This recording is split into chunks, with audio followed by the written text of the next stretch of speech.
Kalau amnesti berkali-kali, gimana jadi kredibilitas amnesti? Itu memberikan sinyal ke para pembayar pajak bahwa boleh melanggar, nanti ke depan ada amnesti lagi. Kira-kira begitu. Oh, potensi prediktif dari 200 triliun yang menyerap gitu Pak? Yang 200 kemarin? Iya, 200 kemarin. Antisipasinya? Potensi pasti ada, tergantung banknya. Cuman gini, Anda belum ngerti cara bekerjanya itu ya. Itu cuman saya punya rekening di bank. Seperti saya punya rekening di dua bank, bank A, bank B. Bank A 1000 triliun misalnya, bank B ada 0. Yang di sini tapi yang lain nggak bisa akses, semua lain nggak bisa, perbankan nggak bisa akses. Yang di sini bisa. Yang saya lakukan cuma pindahin uang dari sini ke sini, udah.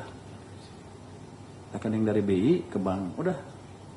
Nggak ada alokasi ke tempat khusus, nggak ada. Jadi nanti itu kalau dia mau pakai bisnis to bisnis. Jadi gini, perbankan begitu tiba-tiba punya uang kan pusing kan. Biasanya tadi ceritakan, dia pasti nyalurin, tapi dia nyalurnya pakai kemampuan ekspertis dia sendiri. Kita nggak ikut campur. Kalau dia kredit fiktif ya, kalau ketahuan ditangkap dipecat. Tapi saya nggak tahu kalau sebesar itu apa mereka berani kredit fiktif. Tapi kalau masalah itu kan selalu ada. Saya belum masuk juga, kalau ada kredit fiktif, ada juga kredit fiktif. Yang 200T itu free money, bukan free money, bebas mereka pakai seperti Anda taruh di tabungan, kan mereka akan salurkan.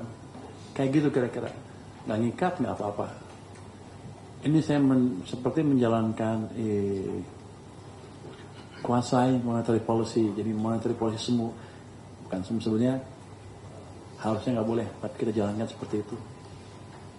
Bukan harusnya nggak boleh, yang kemarin salah, harusnya begini malah. Kita koreksi kebijakan kita, jangan sampai uang atau terlambat kita belanja mengganggu sistem perekonomian. Dan sudah pernah terjadi berkali-kali. Kita koreksi itu aja. Kalau orang maling kan di mana-mana maling aja selalu ada, nggak ada hubungannya sama saya itu. Ya. Oke. Nanti kan ini saya baru tahu juga, saya pengawas dan antara ya, dengan pengawas dan antara. Saya mau datangin banknya. Apa? Apa? BPR apa? Oh, itu kan nggak ada hubungan sama saya nggak masuknya BPR. Mana sih? Saya masuknya kan bank-bank 45 itu.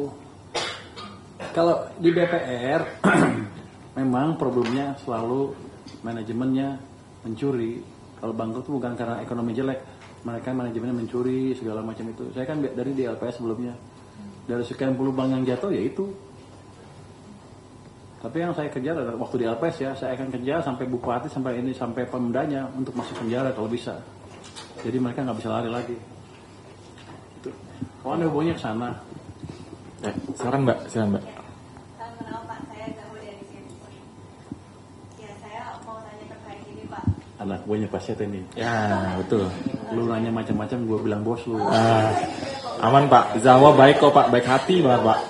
Baik baca dan berdiri tinggi. Betul. Ya, terkait Perpres 79 yang terkait kenaikan gaji ASN dan pejabat itu nanti akan dimulai kapan ya Pak? Saya belum tahu itu Mbak, jadi saya nggak bisa jawab. Nanti saya pelajari dulu ya. Disimpan ya Zahwa ya. Berarti saya naik gajinya kalau gitu. Oke. Boleh juga nih, saya anjing nih. Ya, disimpan dulu ya Mas Zahwa. Yang lain, Yang lain nggak? Ada pertanyaan lain nggak? pertanyaan lain ada nggak? Kalau nggak Bapak Menteri harus sudah ditunggu. Ini satu lagi Pak, kiri Pak. Jangan nanya nih. Kok di sana di sini loh? Mana Pak? Ada kembaran Pak saya Pak di sana. Stefani yang di istana. Enggak saya Pak. Saya juga Pak. Stefano Pak dari Reuters. Di sini ya. Wah, dia tanyanya galak pertanyaan nih. Enggak Pak. Ringan kok Pak yang ini Pak. Pak, menurut Bapak perlu ada tax amnesty lagi nggak Pak? Karena memang di prolegnas juga sempat udah ada dimasuk di prolegnas, dibuka peluang. Karena Pak Prabowo kan juga sempat bicara bahwa ada shadow ekonomi yang perlu di-capture masuk ke sistem ekonomi gitu. Jadi mau ada pandangan Bapak dan juga kalau diterapkan lagi impact-nya ke trust taxpayers gimana nih Pak kalau ada amnesty lagi? Terima kasih. Pandangan saya begini, kalau amnesti berkali-kali, gimana jadi kredibilitas amnesti? Itu memberikan sinyal ke para pembayar pajak bahwa boleh melanggar, nanti ke depan ada amnesti lagi, kira-kira begitu. Jadi posisi saya adalah kalau untuk itu kita optimalkan semua peraturan yang ada, kita minimalkan penggelapan pajak, harusnya sudah cukup. Kita majukan ekonomi supaya dengan tax ratio yang konstan misalnya, tax saya tumbuh, saya dapatnya lebih banyak. Kita fokuskan di situ dulu. Kalau tax amnesty setiap berapa tahun ya udah, nanti semuanya nyelundupin duit, 3 tahun lagi buat tax amnesty, kira-kira begitu. Jadi message-nya kurang bagus untuk saya sebagai ekonom ya. Sebagai menteri boleh, ya sebagai menteri lah. Kita lihat seperti apa ke depannya. Tapi rasanya message yang kita ambil dari adalah gitu, setiap berapa tahun kita ngeluarin tax amnesty. Ini udah berapa? Udah 2 kan? Udah 2, Pak. 1, 2, nanti 3, 4, 5, 6, 7, 8 ya udah. Semuanya akan message-nya adalah kibulin aja pajaknya. Nanti kita tunggu di tax amnesty. Pemutihannya di situ. Itu yang nggak boleh. Download Tribun X sekarang. Menghadirkan lokal menjadi Indonesia.